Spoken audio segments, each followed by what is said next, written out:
So who do we have joining us on the line? Kwesi Agyei is a controller and accountant general. He joins us to provide some clarity on the issues that have come to our attention. Good morning, sir. Thank you for joining us.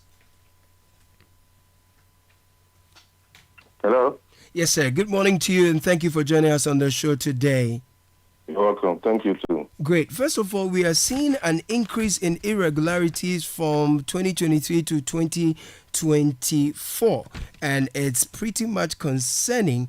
We've been observing the Public Accounts Committee. Public officials show up, and we see huge figures that are going down the drain. What is happening?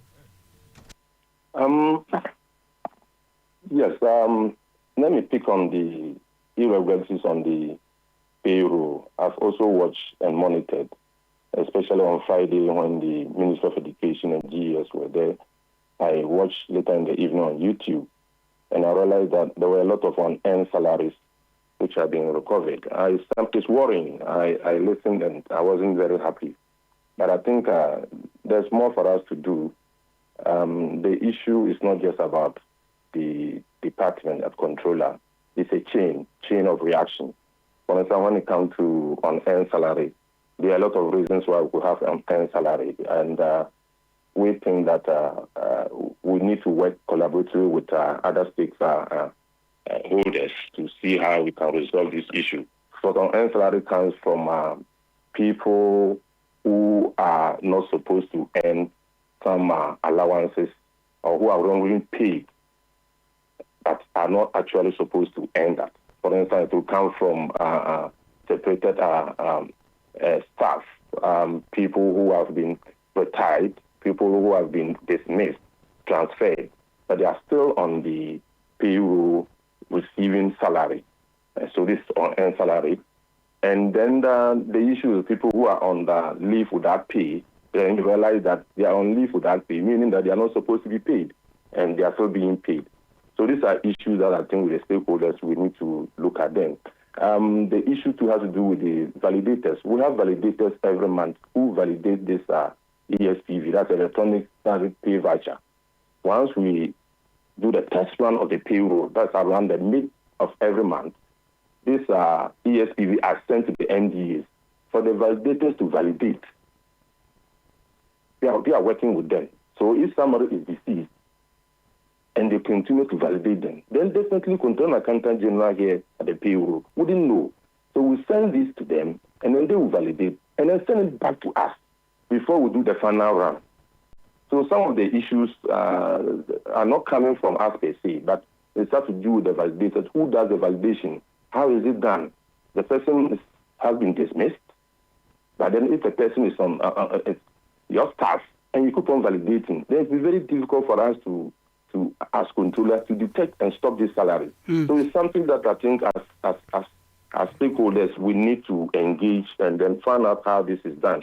We have made some proposals. We started some engagement with the internal audit agency, and for now we are having the internal audit team, staff in all these MDAs to be part of the validation. They can have the read-only access to the system.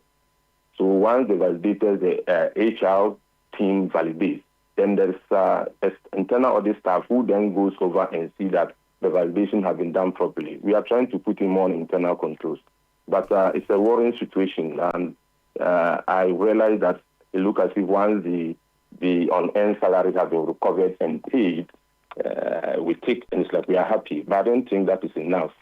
Yes, we have recovered the money, but then we need to go back down to the root cause. Who caused it? Who validated it? Who processed it? For instance, if it's an allowance that the person is not entitled to, then who processed it for it to be paid at Controller Accountant General?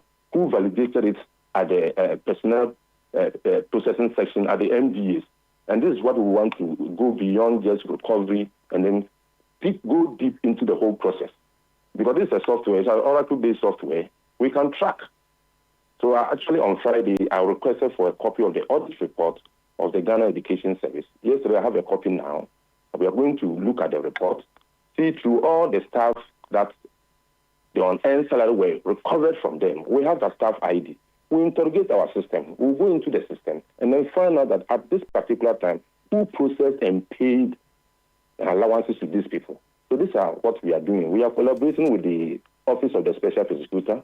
They started something, and then we'll continue to give them this information to do just investigation, to just get rid of these people who are validating and processing for allowances that are not right. Thank you. Right. So I get your point that some of the irregularities are as a result of validators who are conniving with some of the perpetrators to, as it were, undermine the system because you have some internal controls. But if I'm looking at a summary of the financial irregularities for 2024, there is tax irregularities, cash debts, loans, and advance irregularities, payroll, stores, rents, contract, etc. All of that comes to about 2 billion plus. If we are losing such huge amounts which could build our roads, our schools, our hospitals, then your internal controls are weak, wouldn't you say?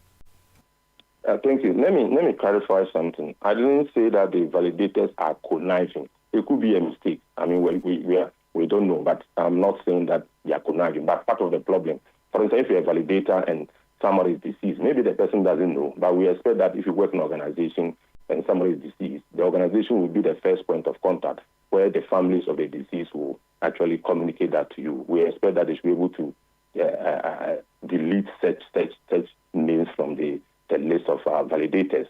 On that issue of the general irregularities, I think it's a worrying situation, even though from the numbers previously, I think it's actually gone down, but it's not the best. We as Controller Accountant General, we are going to strengthen our team. We have accountants in our staff in all these MDAs, and we make sure that they also go strictly according to the rules, because especially when it comes to the procurement irregularities, the law makes it clear.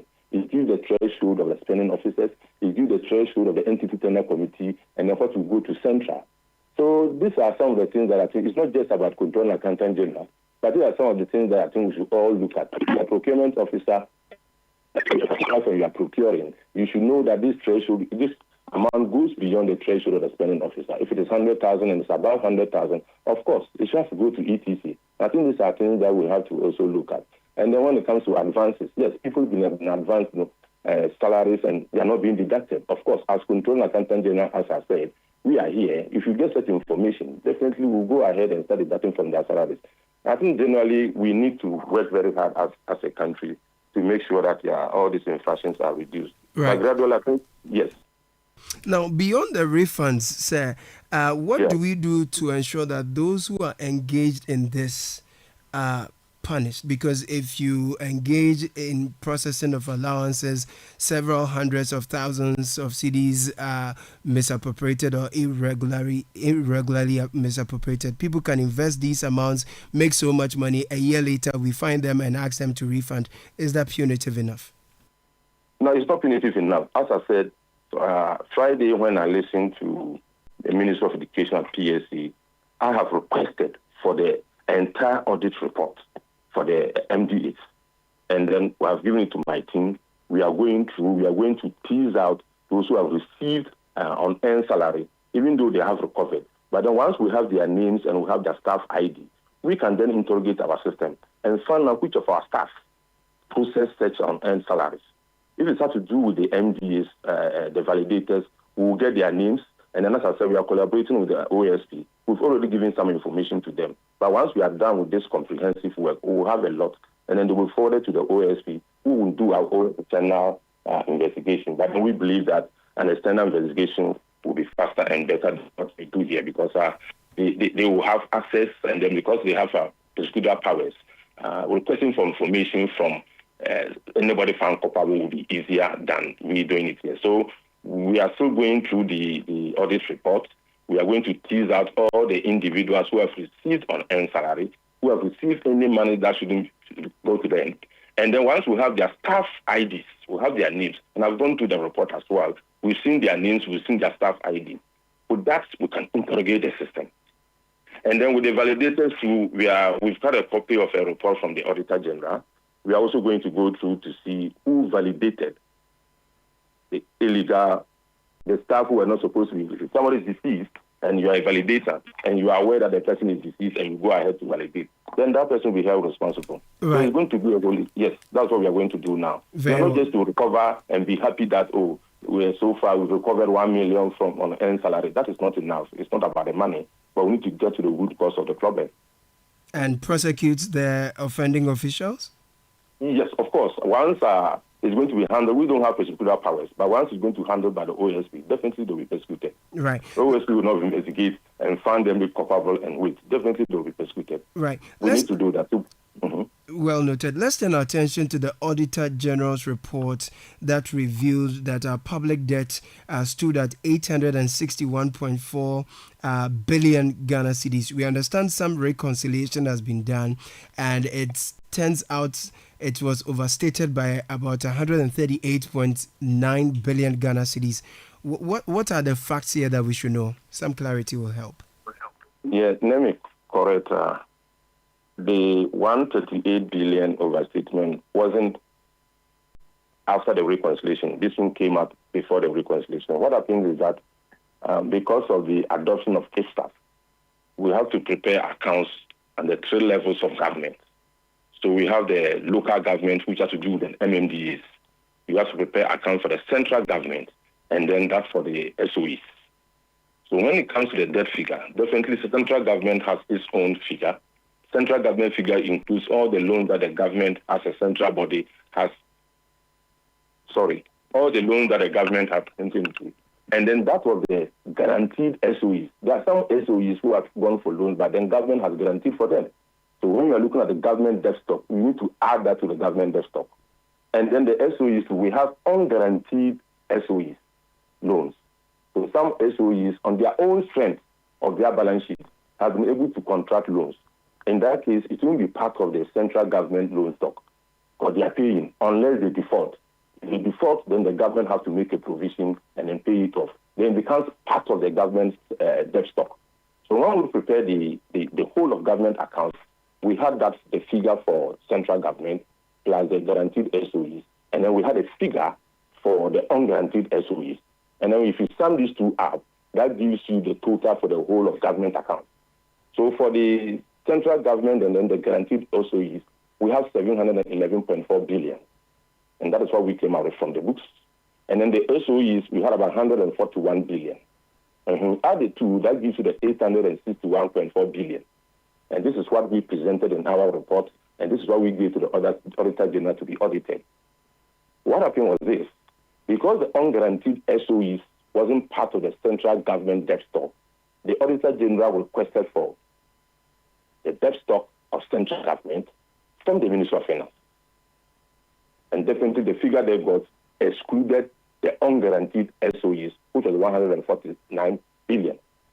And I don't know what happened, and as they compare that figure with the whole of government, which is the 861, the difference, I don't know, but came out that we have overstated the debt stock by 138 billion Ghana cedis. It came up, we met them, and then upon reconciliation, they realized that our figure of 711 for central government was right, and then this 861 for whole of government was also right. So far as we are concerned, we haven't changed any figure in our accounts. We still maintain the 711.4 billion as the loan stock for central government and the guaranteed SOEs, and we still maintain the 861.4 billion as the debt stock for whole of government accounts. So I think it had to do with some few reconciliation. But the reconciliation came out and didn't change the figures. And they accepted that, yes, the figures that we have in the accounts should remain in the accounts, and they are the right figures for, at the end of 31st December 2024, the loan stock for the Republic of Ghana. Right. Thank you very much. We'll leave that here. Thanks for talking to us and bringing clarity to the issue here. Kwesi Agyei is the Controller and Accountant General, bringing us some information on earlier reports from the Auditor General's report that public debt stands at 861 billion Ghana cedis.